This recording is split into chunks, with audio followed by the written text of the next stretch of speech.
would also very, very much like to thank all of you that stood with us last Tuesday and voted for our non-binding advisory question that we had on the ballot in Winnebago and DeKalb counties. It received an overwhelming 87% support, and we were absolutely thrilled with that. That is saying that the type of reforms that we propose in the American Anti-Corruption Act are more popular than just about anything that you could possibly poll people on. And when we were a little bit concerned about doing this at a municipal election because not a lot of people vote municipal elections, but what this was saying is that 87% of the most die-hard voters, the people who are going to vote no matter what, support these type of reforms. The people that vote municipal elections are usually pretty educated about what's going on in their communities and what's going on in politics. So this is a very, very important group of people to get 87% support on. And so we are absolutely thrilled with that. What we need to do now is take that data, build on that, build on documenting support for American Anti-Corruption Act type reforms, and move on to force our legislators to act. We're here today as part of a national day of action of Represent Us chapters across the country. There's 30 other groups that are standing today on Tax Day to turn Tax Day into Representation Day. We think the government has the whole taxation thing down pretty well. They're pretty good at it. We don't think that they have the representation thing down real well. And so we're just trying to raise awareness about that and raise awareness about the kind of reforms that we can implement in order to increase the actual level of true representation that we have in our government. So without further ado, we are going to have Mr. Stanley Campbell do an invocation. Yeah. Thank you. Thank you, Elizabeth. I appreciate all the work that she does and that she's able to put out of us. Also for her friendship and the devotion to the community and to the country. Let's call upon our God, our higher power, and our better nature. Give thanks for the little miracle that occurred here. 87% of the vote in favor of keeping corrupt money out of politics. Where, though, did the 13% come from? I know 1% should have been against the resolution, but the other 12%, maybe they were afflicted by talk radio, some true believers, and people who vote against anything sensible. It's a miracle that there were not more negatives. Let us pray and work to reduce the numbers that cannot even vote for their own interest. May we find time, strength, courage, wisdom to take on the forces of high-rolling financial interests. May we learn to work together, to forgive each other the little foibles and our minor differences, to abide by the teachings of Gandhi, Martin Luther King, Saul Alinsky. We, band of regular people, idealists, political amateurs, are taking on the forces of corruption that plague this world. May we stay away from their tactics, but learn the game and find the weaknesses in their system. Love overcomes hate. Nonviolence wins in the end. And let us celebrate the few victories that we are allowed to participate in. We pray and work for good politicians, and when we see a miracle of such public servants, may we stand with them and support them when the winds of high finance blow. Make it so. We're going to sing a little bit about why we're here, why we're doing this wonderful country that we live in. So, join in and sing. From where we're standing?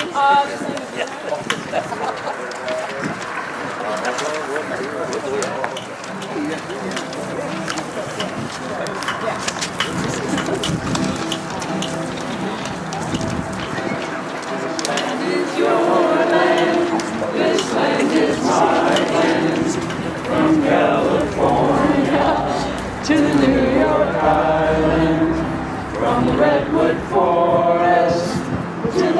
spring waters. This land was made for you and me. Walking that through the highway, I saw above me and in the skyway. I saw below me that golden valley. This land was made for you and me.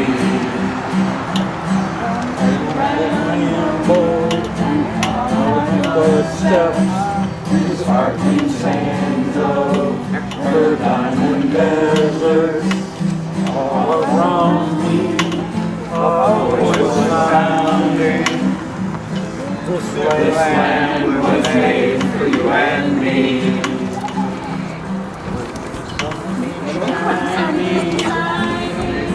And I was strolling, the wheat fields waving, and the dust clouds rolling. A voice was chanting, the fog was lifting. This land was made for you and me. This land is your land, this land is my land. From California to New York Island, from the forest to the Gulf Stream water. This land was made for you and me.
Thank you guys.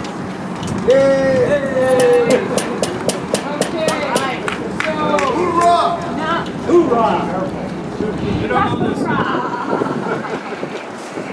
now, now we have our speakers. We have two Winnebago County board members who supported placing the advisory question on the ballot. For those of you that don't know, that is how the advisory question got placed on the ballot. All right, well, good afternoon. I didn't have some big grand speech or anything planned, but basically, I just wanted to say that, you know, when we were first approached to put an initiative on the ballot, that really what I saw were people that may disagree on a lot of different issues in the federal and state government, and, you know, would probably have hours and hours of discussion and never come to terms with what they actually thought, but that they basically agreed with, you know, an underwriting issue of, you know, our government and how things are done or whatnot. And so that kind of, you know, could be cliche bipartisanship / just kind of putting aside specific issues and kind of getting with the notion of the things that underwrite our government. And so I was, happy that this was on the ballot and glad that you guys, had a voice. If anything, this just hope it shows that the county board, we're locally elected officials, we live amongst people because we're normal people too, kind of thing, And so, congratulations. Thank you.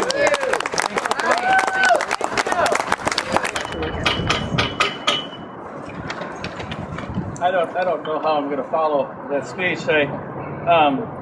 When I was first approached about what I thought about the referendum, my first question was, I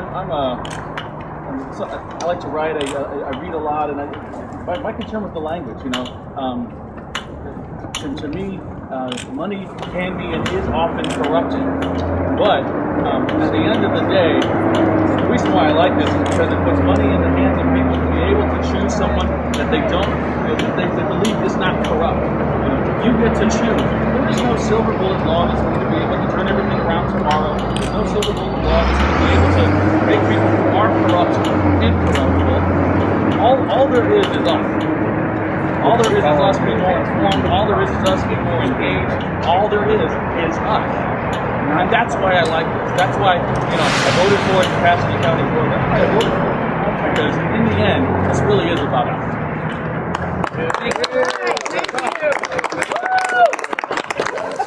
I mean, from my point of view, I'm not an elected official. I have run for a couple of offices the last couple of years. My name's David Saul, by the way, if that means anything. I can give you a little insight as far as how money can influence the political system. I helped a guy last year named Randall Olson run for Congress. I was his de facto campaign manager. And all told, I think the grand total amount of money he was able to scrounge up was around $20,000. I don't even think it was quite that much. But the opponent, the guy who's in there, Adam Kinzinger, was able to, he had about $1.5 million before the campaign even got started. So just to kind of give you a little idea in that sense on how important it is to get the idea of money equaling speech out of our system, because I think that's really the problem. You got good people, and and Randall Olson certainly was a good guy. He meant well, but let's face it, he stood no chance. Why? Because he couldn't get his message out there as easily, because he doesn't have the money behind him. He doesn't have all the influence, if you would, that, say, the media might give, or certain business interests. And I think that really has a lot to do with the system as much as, and so what this group represent us, and even the other groups, whether it be with the May Day or Move to Amend, groups like that. The whole point is just trying to get the money out of the system as much as possible. And this is a good start, 87%. This is a great way. We got 2 counties now on record that we can take this to the next level and eventually bring it to Springfield and maybe even, and certainly to DC at some point. And I think that's where it starts, because whether you call it a democracy or a republic makes no difference. Whatever you call it, we the people are down at the grassroots is where it starts. It doesn't come from the top, it comes down here with us. We can all have our differences, and that's fine, but in the end, money is going to be the bigger factor than the nitpicking we can with our differences and issues. And so as long as we can all agree on that, from the left to the right, I think we actually might be able to hopefully put a little fear of whatever into the eyes and minds of the people who are trying to buy our democracy out from under us. I'm not on the lineup, but I got a little something to say. Why we're here at Memorial Hall today is not just because it's a beautiful place and it looks like a federal building should, but we know that so many of the veterans in all of America's wars, from the War of Independence to the recent wars, all our brave service people sacrificed in one way or another to protect this country. And they are protecting democracy, not an oligarchy. An oligarchy is where money controls your politicians. That's the definition of it. And we are definitely moving towards being a full-fledged oligarchy, with the likes of the Koch brothers offering up nearly $1 billion, and they're being flagrant about it. So we're here to honor our service people as well by fighting to restore our democracy to the system that our founding fathers envisioned. Yes. Thank you. Thank you. Hi, how's it going? Hi. There we go. I am not a politician. I am a precinct committeeman for the Winnebago County Republican Party. That being said, I don't always agree with everything they do, but I try and get my hands in there where I can. I am not a normal orator, so I had to put mine on paper, unlike these gentlemen. I sat down and kind of thought about this, and I thought, what do I really want to say here? And what I really want to say is how I feel, and that is, when this nation was founded, a major facet of that founding was predicated upon the defiance of taxation without representation. In essence, if you're going to take my money, I'd like to have some semblance to say as to where it goes. Nearly 250 years later, we find ourselves facing the same demon, only this time it lives within our borders. Boss Tweed, whose parents clearly hated him because the name is just an open invitation for humor, once stated that he didn't care who the people voted for so long as he could pick the candidates. Over the decades, policies, practices, and rules have been put into place to curtail situations where the fundamental right of the common man to have a voice of his own can be perverted. In my lifetime, I have watched a series of inexplicable events unfold that have led to the wholesale buying and selling of local, state, and national elected officials. Worse still, I have looked on as those manipulating forces prove to be both domestic and foreign. When I thought it couldn't possibly get any worse, it did. Corruption continued not one, but all three branches of government: legislative, executive, and judicial. Collusion with special interests occurred. The rich got richer not only by their own laudable efforts, but by converting the laws and statutes governing us all in such a way that they were not only able to make a fortune for themselves, they were also permitted to take some of yours and mine as well. When your leadership permits this, there is no longer a democracy. There is only tyranny and despotism. You may choose to identify it as such. I certainly do. So recall today that the single thing standing in the way of the continuation of such practices is you. You wield the power that alone is a whisper, but when unified into a gestalt with others who refuse to accept the erosion of the country they hold so dear, it becomes a weapon the likes of which no other on the planet may combat. Do not permit apathy or laziness to cloud your vision. You know what it is you're seeing. It is a crime in progress. It is Lady Liberty being raped, sold as a prostitute to the highest bidder. If you permit it to happen, watching it and doing nothing, then you are more worthy of scorn than the criminals themselves. Elie Wiesel once said, "Neutrality helps the oppressor, never the victim. Silence encourages the tormentor, and never the tormented." Be the hero and save the day. Do what you need. Do what you know to be true and right and just. Because when you don't, they've already won. And the next generation and subsequent ones will suffer even greater indignities and injustices based solely upon your inaction. Thank you.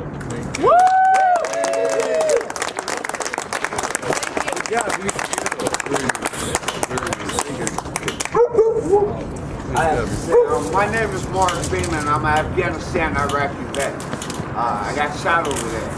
I spoke before the city council Monday, and the thing is that the money that they're using, that's your money, because right now I don't have anything. They're not using it right. You'll see them in bars. You'll see them at restaurants, eating steaks with a group of people. That money should be for us, the people. Until we get to the point that we let them know that we won't stand for it, that we won't stand for corruption, that we won't stand for people not doing what's right with our money, or with your money, I'm sorry. Then our city, our country will be messed up, because we're in a country where people care only about themselves. So we have to change that. So I hope this anti-corruption bill passes, because it will sure benefit me, even though I have nothing. Thank you. Thank you. I'm Arliss Mills. I've been with this group for over a year now. And I just spent 3 months in Florida. And if you need to know why we need anti-corruption laws, just spend some time in Florida. There is a group called ALEC, the American Legislation Exchange Council. They are funded by big corporations and big lobby groups. They write law, legislation. They give it to our congressmen, not just in the federal government, but in state levels, to pass. So the congressmen don't have to spend their time writing legislation. They spend their time out dialing for dollars. In Florida, about 2 months ago,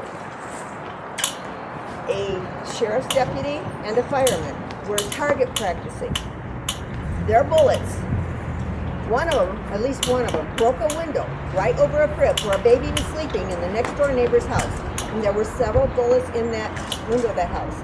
They were doing nothing wrong because there is a law in Florida that most people didn't even know about, that you can have a target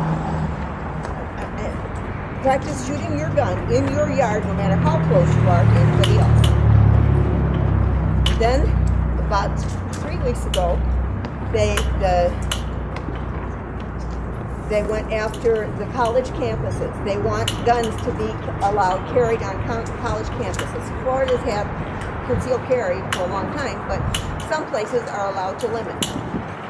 State troopers spoke out against it, a big state trooper organization. The teachers, the administrators of these colleges spoke out against it. It passed with, I can't remember, all of the GOP votes and I think 20 Democrat votes passed that law. In spite of what the people said, the people didn't want that. 2 weeks ago, spring break in Jacksonville, 7 kids were shot at spring break party. The guns are just crazy there, and okay, I'm not anti-gun. I believe people have a right to have guns, but I do think we need some controls. And these laws are being written without the people even knowing and being passed. So that's one reason I think we need the anti-corruption laws. And you look at the money is spent, but it's also because the corporations hire people to spend their time in Washington. And they talk to our leaders every day. How often do we get to see one of our leaders, to actually sit down and talk with one of our leaders? It's very seldom. So the anti-corruption laws are looking into limiting the lobbying. That's an important thing we need to do. I joined this because I have grandchildren. I was involved with Move On, and it seemed like it was a flavor of the month. Every month we were protesting something different. We never really had much effect on anything. And I don't think we are going to have any effect on any of the billions of issues that affect us as people unless we can get the anti-corruption laws passed. So I hope you'll all join us and support us. Go onto the website, read the anti-corruption law that's been written there, and sign on as a citizen co-sponsor. Yes. Thank you.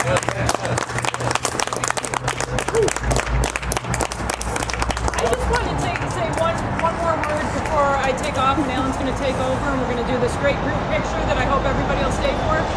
And I'm really glad that Alan touched on why we're here at Veterans Memorial Hall, because I don't believe that our men and women in uniform fought and died so that we could have a system run by only people who could afford to pay to play.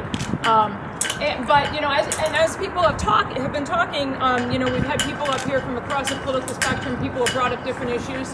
I just wanted to emphasize the fact that no matter where you sit on the political spectrum, and whatever issue is your issue, I could probably find. I mean, there are a few issues that you can't really find how the influence of money in politics corrupts that issue.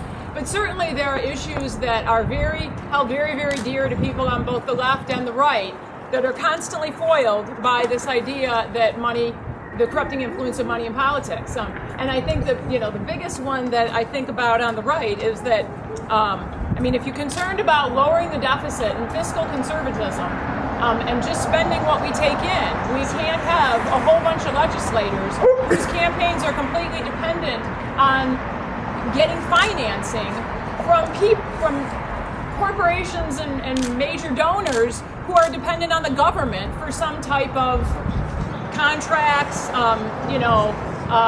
government, some type of business. I mean, the military-industrial complex kind of like the big example of that.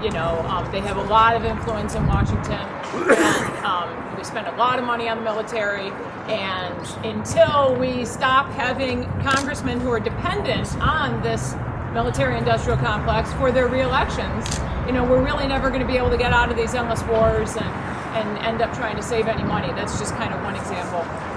But there are slews of examples, and I'm sure you guys all have your issues that you care about.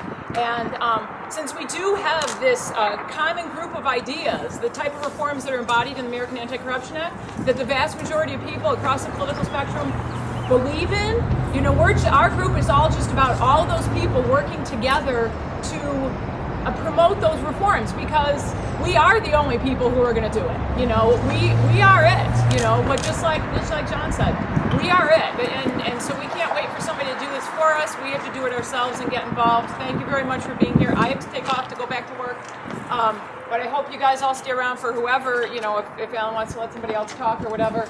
And then we have this important group photo that I really hope you all stay and wear Represent Us t-shirts to be in. But thank you. Thank you very much. Thanks,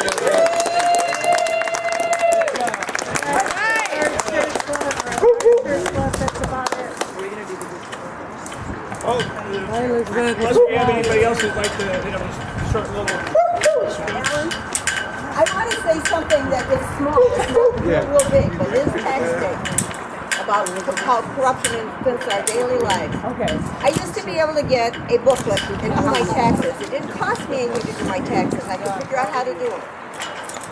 Now you can't even get instructions at the library because they don't provide them. You can get the papers, but you can't get the instructions. The TurboTax and H&R Block, they have been lobbying Congress to make this much more difficult. So we have to buy their products. That's just one small example, but it's, you know, fits with today of what happens with corruption.